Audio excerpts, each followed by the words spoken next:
I'm getting ready for my best friend's 50th surprise birthday party. We've been besties since middle school, 38 years. She and my other best friend of 20 years live back home in my home state of Massachusetts, and I'm here in North Carolina, where I had to end my first friendship intentionally. So today, while I get ready, let's talk about friendships that last across distance and the ones that you have to let go. My best friend and I have been besties since middle school. She came up to me one day while I was at my locker. She was crying. Her previous best friend said she didn't want to be friends with her anymore. And would I be her new best friend? And without a beat, without skipping a beat, I was like, sure. And we have been best friends ever since.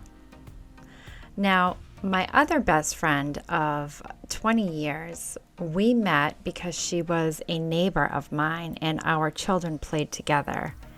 And immediately we just clicked. She is just the funniest, most heartwarming human being that you could meet. And I couldn't imagine my life without either of these two ladies. Now, I'm not the greatest best friend. I can be a great best friend, but I am one of those people who does not reach out on a regular basis. Even though we are long distance, when I'm missing one of them, when I see something that reminds me of either of them, I reach out and we catch up like we hadn't even skipped a beat. Our friendships are absolutely golden, and we can pick up no matter what kind of distance there's been or what kind of time frame has lapsed since our last conversation. Now, both of these ladies are my ride and die. I know if I ever needed either of them for anything, they would not hesitate, and vice versa. I would be there at the drop of a hat for either of them if they ever needed me for anything. When I got the invite for my best friend's 50th, I immediately said yes. Her son said I was the first to respond to the invite, and it was an expensive flight, and I didn't mind paying it because I wouldn't have missed it for the world. And of course, I could have saved a bit of money had I booked the flight earlier, but that's on me. When I moved to North Carolina, I joined a local book club. I also went online on Meetup and I looked for other groups to join. I ended up finding one. It was some kind of divorced women's group. And I figured I could possibly meet up with someone who I would make a good friend with. And I did. She kind of sought me out, and we were very good friends. We were both single. We were both recently divorced, and we did a lot together. You know, we spent New Year's Eve together. We did all kinds of activities on the weekends, and we were friends for years. She was at my wedding. She helped me, she came with me to try on my wedding dress, and we were really good friends. Well, after I met my boyfriend, my husband, who was then my boyfriend, and we got engaged, she started changing. And I noticed she was nitpicky about how I acted and how I reacted to her. And she actually took me to lunch one day and screamed at me in the restaurant and told me what a bad friend I was because I was not constantly reaching out to her, checking on her, making plans with her. And although I was really upset about it, I still continued to be her friend. And it just progressed from there. Something had happened with her car. And mind you, I live a half an hour, maybe 45 minutes away from her. And she was extremely upset at me because I didn't offer to go pick her up. I had no idea or the details of what happened with her car. And she just made comments that I wasn't reacting like I was supposed to. I was not saying the things she wanted me to say. And I started getting anxiety anytime we had a scheduled date to go do something, and I didn't want to go. But I am such a nice person, I kept going. I talked about this with my husband, and I talked about it with another good friend of mine. And she told me that I have to just not be friends with her anymore, that she wasn't a good person, she wasn't a good friend, and that it wasn't worth it. So I was a jerk, and I broke off our friendship over text because I just didn't want to hear any of her responses. And I'm afraid I would have chickened out if I was face to face with her. So I told her that I could not be the friend that she needed me to be. And that was true. And honestly, I've never broken up with a friend in my whole life. I've had friends where we've drifted apart, but I've never intentionally broken off a friendship until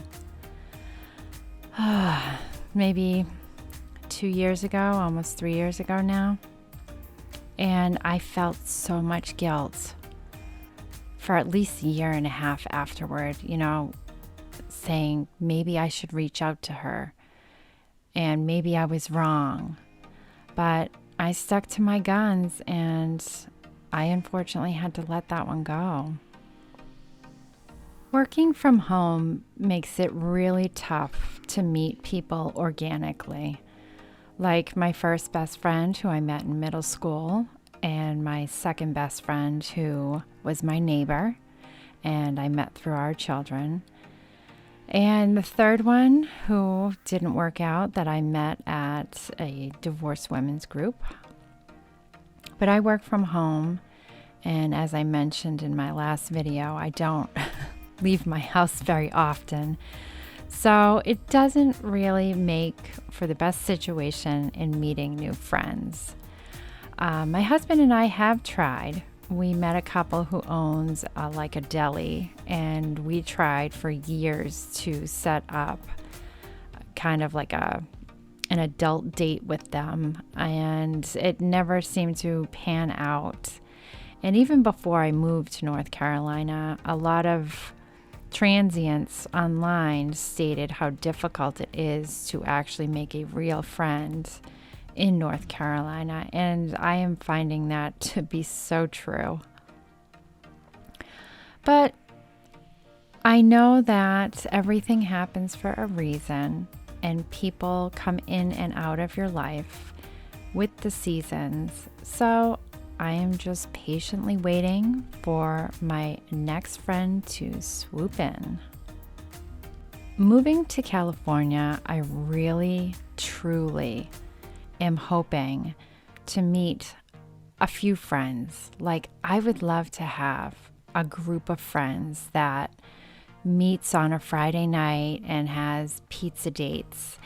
And there's like 3 or 4 couples. And I know the more is not necessarily the merrier, but I would just, love that group of friends. Like you see on the TV shows, they all meet and they all are friends with each other.